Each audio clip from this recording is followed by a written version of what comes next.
Tom, do you think Harry and Meghan are fast learning what they signed away when they took this Netflix big moolah? And I would say they signed away their credibility and their dignity. Well, that's our view, but it's not theirs. They need the money, and they need it now more than ever because they've got no other source of income. So I think they're just stuck with the devil now. They're tied to Netflix, they're tied to their book, and all the criticism they're going to take means nothing because that's the only way they can earn their money. Very interesting, actually. I don't know if you saw this from Tina Brown, who was, of course, one of the last people to see Diana before her death. She said the Duke and the Duchess are poor by Hollywood standards. This was at the Henley Literary Festival, and she branded the couple D-list celebrities and said in Montecito their $14 million mansion is a humble cottage compared to what these other people have. And she added, at some point, it might be more than a new house she's looking for. Elon Musk is still single. That's all I have to say. So do you agree with Tina Brown that there is a huge financial motivation behind what Meghan does? Obviously, you've written this book, Revenge, about her so recently, of course. Well, of course, that has always been her motive. She's money obsessed and always has been. And that is why she married Prince Harry. A great surprise and disappointment was to discover that Prince Harry had very little money. She imagined he'd be worth hundreds of millions, if not billions. And she's having to make up for it now. And that's why I think, I think Tina is a great journalist, and perhaps she has inside information. I don't see how the Sussexes can give up both the Netflix and the book deal. They won't be living in a Montecito cottage. They'll be more likely living somewhere in downtown LA, in a little hovel.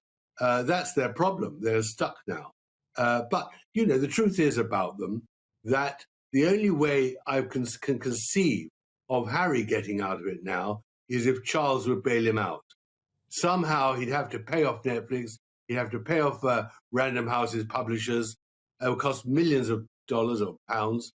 But Harry might give that to him in return for a signed agreement never to knock the royal family again. That's the only thing I can imagine would actually end this confrontation. But I can't see Meghan signing that deal. Meghan has got no interest whatsoever in giving way, being silent. She wants the battle. She wants to rubbish the royal family and go on to bigger things. So I think that this battle is going to go on. Hostilities have resumed, I think. And that's the problem, isn't it, Tom? You know, they have signed this deal with the Hollywood devil, in this case, Netflix, and Netflix is now demanding its pound of flesh. They're not happy with this woke children's TV series that Meghan wanted to do and some sort of twee documentary that Harry was planning about the Invictus Games. They want the dirt on the royal family, don't they, Tom? So now we're hearing from none other than royal biographer Tom Bower that Harry and Meghan, yes, the Sussexes, are in financial trouble. According to him, they need the money now more than ever. Let's be real, this is a massive claim. These two were paid millions by Netflix, Spotify and others. But apparently the well is drying up and the pressure is on. When Spotify drops you and Netflix reportedly questions your value, that's not just bad press. That's a brand problem. We're talking about $100 million from Netflix, $20 million in book advances and a high-profile Spotify deal. So, where's the money? Tom Bower says their lifestyle in Montecito, combined with legal fees, staff, PR teams and private security, is burning cash fast. And without consistent output, those income streams, they dry up. It's easy to spend like royals. It's a lot harder to earn like one, especially when the public is tuning out. Meghan's now launching a lifestyle brand. Harry's still pushing mental health and climate causes. But behind all that, there's reportedly a massive pressure to monetize fast. They're not just trying to make content, they're trying to save their brand. And if Bower is right, it's becoming a desperate race to stay relevant and profitable. Well, I think they've got the dirt. I mean, they've been filming now for more than a year. And I'm sure that everything that Harry spewed out to the ghostwriter for the book, he gave Netflix to, plus a lot more. And so they've got it in the can, so to speak. The only question now is whether they're prepared to dump it. I don't see why they should. I mean, this is their investment, and it'll come brilliantly at the end of The Crown. Netflix is in battle with all the other streaming services. They want to now push their own product. They don't care, rightly so, if the Sussexes suddenly decide that they're cowards. And I don't think Meghan wants to pull out. I think that is a source of friction, if it's happening, between the two, Harry and Meghan. And Netflix aren't going to give way. Why on earth should they? They make fools of themselves. They've got a great series, I should think, by now.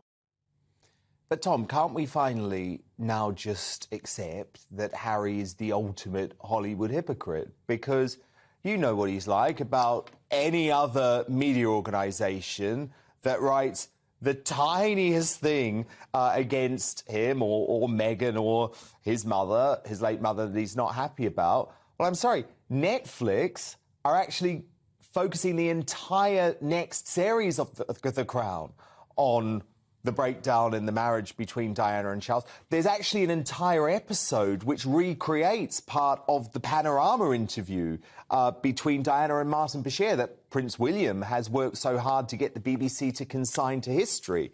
Yet Harry is prepared to take money from this organisation. So can't we just ignore Harry anytime he moans about the media now? Because it's meaningless, surely. Well, you're absolutely right, Dan, but do remember that extraordinary interview he did on top of a bus driving around LA with Corbyn. And he actually said that the Netflix series has got some things right. He actually damned his own family by endorsing the Netflix Crown. And as I said in my book, he watched the Netflix series in the home of a multi-billionaire and kept on saying, well, they've got that right, that bit's wrong, but that bit's right. So he is completely disloyal. He's burnt his bridges as far as that's concerned. And you know, in the end, my book is pretty critical of them both. I haven't heard a peep from them yet. No, true. And I guess, though, £73 million maybe does buy a degree of silence, or as you say, even support. But Tom, look, I wanted to speak about the last time you were here because you went viral around the world for this critique of the Duchess of Sussex.